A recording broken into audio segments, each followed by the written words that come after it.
Christophe Alec pour Mac Journal. Nous sommes au collège Paul Langevin de Mitry-Mory, en présence de M. Carpentier, représentant des parents d'élèves. Monsieur Carpentier, vous avez mené une action pour obtenir un protocole particulier pour ce collège. Quelles sont les raisons de cette action? Alors voilà, aujourd'hui nous sommes mobilisés, nous avons pris le relais des enseignants qui se sont mobilisés depuis vendredi dernier. Ils ont posé un droit de retrait vendredi, ils ont posé un droit de retrait lundi. Mardi, c'était une grève nationale pour dénoncer les protocoles inapplicables, le protocole national inapplicable aujourd'hui dans les établissements, puisque nous ne sommes pas le seul établissement mobilisé aujourd'hui. Plusieurs établissements d'Île-de-France sont mobilisés. Nous demandons au rectorat de bien vouloir prendre en compte les spécificités de chaque établissement, car on ne peut plus se contenter du protocole national qui, au déconfinement, faisait 32 pages. Aujourd'hui, ce protocole ne fait plus qu'une page, avec comme phrase clé à toute, sur les ventilations, sur la distanciation sociale, il est porté dans la mesure du possible. Nous, aujourd'hui, on ne peut plus se contenter de dans la mesure du possible parce qu'on sait pertinemment que le virus circule activement, que les élèves sont parfois asymptomatiques, contaminent leurs camarades, qui eux-mêmes contaminent leurs parents aujourd'hui. Et les personnes qui sont fragiles autour de leur foyer.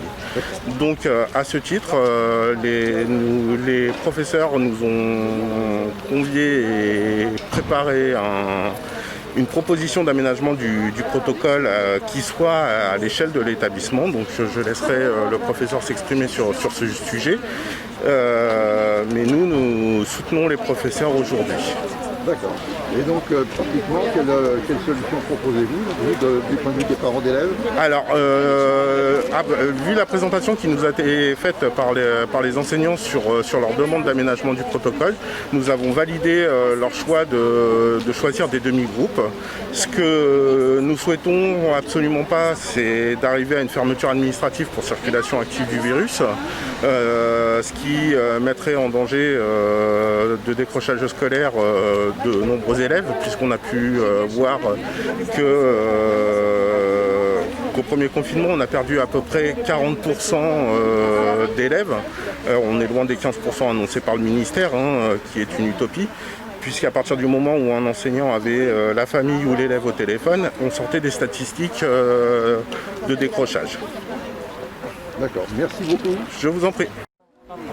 Madame Blandiot-Farid, maire de Mitry-Mory, vous êtes ici pour soutenir le mouvement des professeurs et des parents d'élèves. Comment pouvez-vous intervenir pour les aider? Bien écoutez, moi lundi soir avec certains de mes adjoints, j'ai rencontré une délégation de parents d'élèves et d'enseignants du collège Paul Langevin qui a attiré mon attention sur la situation du collège et l'impossibilité d'appliquer le protocole tel que le ministère l'avait envoyé une semaine au préalable. Ils ont travaillé d'arrache-pied, je crois, pour faire une proposition à leur hiérarchie d'adapter un protocole local et de permettre l'accueil des enfants en demi-groupe, une demi-journée par une demi-journée, pour permettre moins de brassage entre les élèves et qu'ils soient plus espacés et qu'on puisse respecter la distanciation à l'intérieur du collège.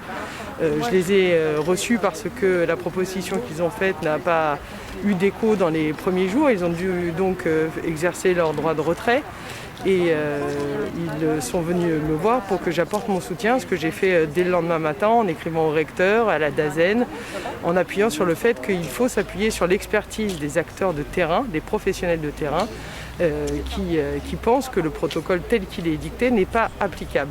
Et à partir du moment où on veut garder nos établissements scolaires ouverts, qu'on veut que l'enseignement perdure pour les enfants, il faut écouter les acteurs de terrain et mettre en œuvre les adaptations qui conviennent pour s'assurer que les établissements ne ferment pas.